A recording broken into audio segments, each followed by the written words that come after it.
Hello and welcome to my January wrap up. So I thought I would just run through my January stats, give you a bit of a thought on the books that I've read. I'm not going to go into loads of detail.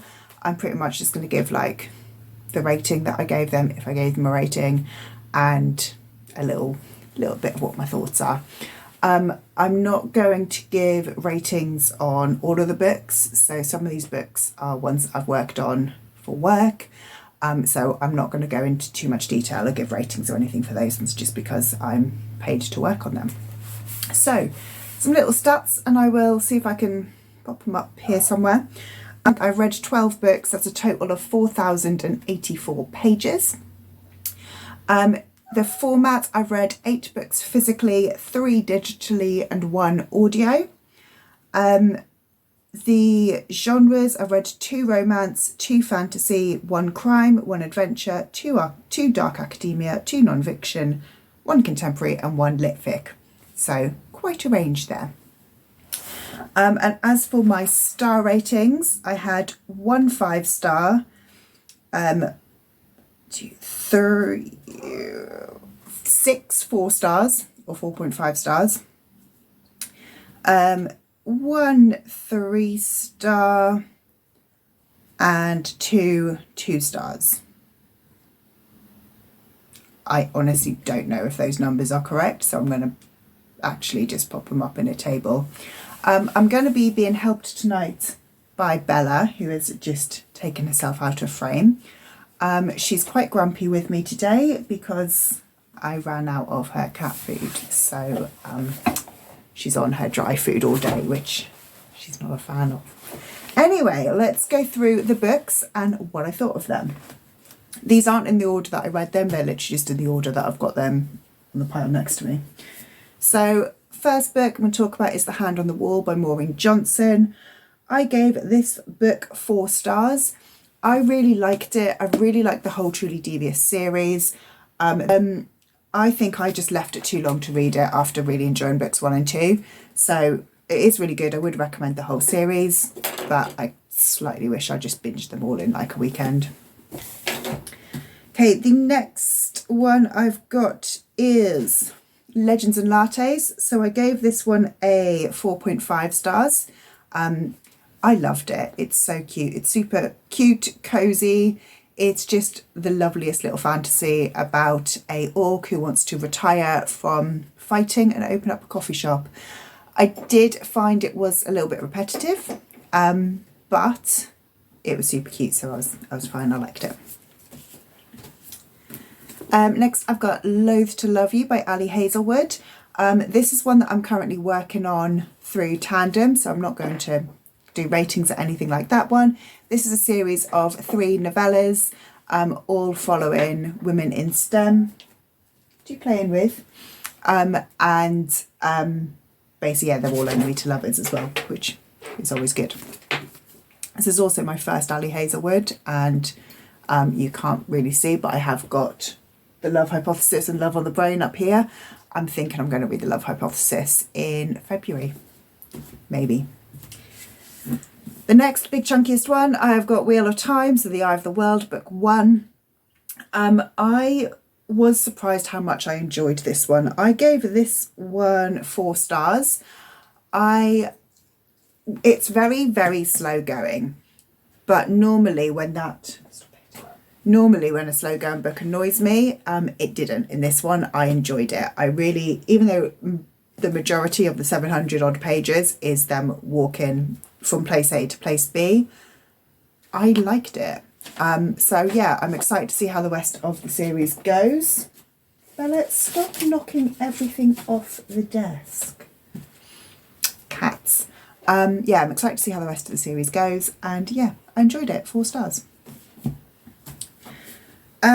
Next we have got Tomorrow and Tomorrow and Tomorrow. This one I gave 3.5 stars.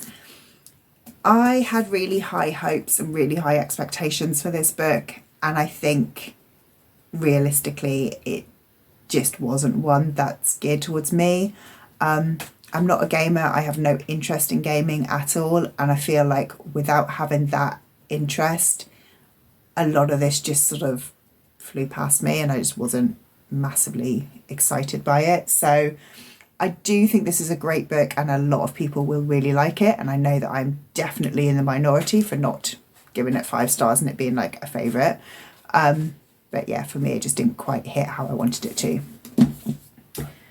Next, we have got Percy Jackson and the Lightning Thief. This is book 1 in the Percy Jackson series. I gave this one 4 stars. I loved it. It's a reread, but I really love the Percy Jackson series. They're fantastic. Follows Percy, who is a demigod, and his adventures at Camp Half-Blood and going on a quest to find Zeus's stolen lightning bolt. Next we've got this book, Kills. This is the last book I read in January. This is a really good little dark academia. Great, very similar to the Trudy Devious series, similar to Ace of Spades or The Good Girl's Guide to Murder.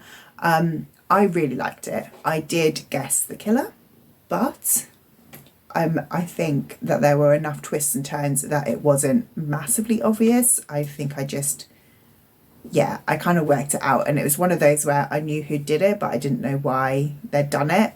But yeah, really, really good. Recommend. Right. Next we've got Richard Osman's The Bullet That Missed. Thank you, Bella. This is my only 5-star of the month. I love this series so much, and this book is no exception. It's absolutely fantastic. It's a Thursday Murder Club series. It follows a group of 4 OAPs who are solving crimes, mainly cold cases, but then, dead bodies turn up. So really, really good. Really enjoyed it. Definitely recommend 5 stars. I'm then going to talk through the digital books that I read. So we have got Drive Your Plough Over the Bones of the Dead, which I'll put up here. So this one, I read this one because it was a Read the World title for Poland, and as part of my challenge I'm trying to read a book from every country in the world over the next few years. If it wasn't for that challenge, I'd have DNF'd this one. Actually, to be honest, if it wasn't for this challenge, I'd have never picked it up, but even so, it would have been one that was DNF'd. I didn't enjoy it. I didn't understand it. And I think that was the main problem. So much of the book just went completely over my head. I just felt like I wasn't really smart enough for it. So I gave that one 2 stars. Then we have got Not My Type. This one I loved. I gave this one 4 stars. I absolutely loved it. There's so much rep in it. The sex scenes are spicy enough to be, just really good. The characters were fab. The only things that I wasn't massively keen about on this book, on Not My Type, is the writing style.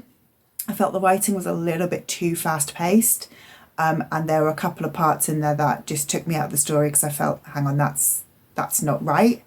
And again, this is something that might just be very much a me thing. But for example, so the book is set in America. The author is Australian. And she calls a black Americano a long black, which is an Australian term, not an American term. And so just something like that just took me out of the story. And again, I realised that is super pedantic. But there were just a few other things where, again, I just felt like the pacing was off. It was just, I'm just going to move them away from the cat. It was just a little bit too fast. And something that, to be honest, I don't like anyway is the third act breakup in romance. But I really didn't like it in this one because they had the third act breakup. He drove home, he turned around, he drove back, and they got back together. It served zero purpose. There was no pining, there was no realising how good they were together. It literally was, they had an argument, he ran away, and then went, oh wait, actually, no, do you know what? I'm being a bit of a dick. It just, again, it's one of those where if the pacing was a little bit slower, it would have made more sense. I spoke about that one for a while. The next one that I read digitally, again, I'm going to put up here, is Inside the World of Bridgerton. Again, this is one that I read for work. I'm not going to be talking about ratings or anything. It's a non-fiction about Regency lifestyle in Britain, in basically as in like how realistic is Bridgerton. But yeah, that said, it's one for work, so I'm not going to go into ratings or anything like that. And then finally, the audiobook I read, which I'll pop up here, is Spare by Prince Harry. This one I loved. I gave it 4 stars. Might have been a 4.5 actually. I thought it was well written. I thought the audiobook was fantastic. I did feel like it was a very, very one-sided story, and there were parts that I just sort of thought, yeah, you didn't, I love hearing that, but you didn't need to tell us that. So yeah, I did really, really enjoy it, and I think it's a great audiobook that I would definitely recommend it as an audiobook. But yeah, it didn't get the 5 stars because I just sort of felt like it wasn't for me, for a non-fiction, especially memoir, to be a 5-star, it has to not only be like hitting and interesting enough, but it also, I want it to feel like it's a fair commentary, and I didn't feel like this one was. I felt like there were a lot of biases that had been put on to situations. Yeah, I felt like there were a lot of biases that were put onto situations retroactively rather than actually what had happened at the time. But that was all of the books I read. Oh, there is one more that I'm going to mention. I had one DNF of the month, which it was Queen of Ruin. This one, I read the first book, Grace and Fury, about 4 years ago. I think I read it in 2019. I really liked that one at the time, and it's taken me so long to pick up this one. I didn't want to reread the first book, and so by the time I got to this one, I was just a bit over it, really. Didn't remember any of the characters, wasn't interested in any of the characters of the story, so I DNF'd it at about 50 pages in. But that is my wrap up for the month. So this is my January wrap up. I read 12 books. I think it was, drop them all over, I think it was a successful reading month. I read pretty much everything that I was wanting to read.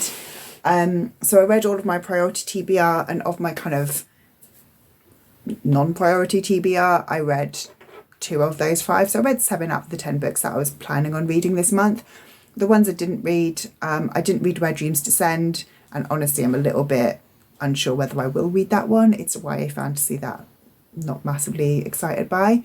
I didn't read The Bane Chronicles, but I have actually just picked that one up yesterday.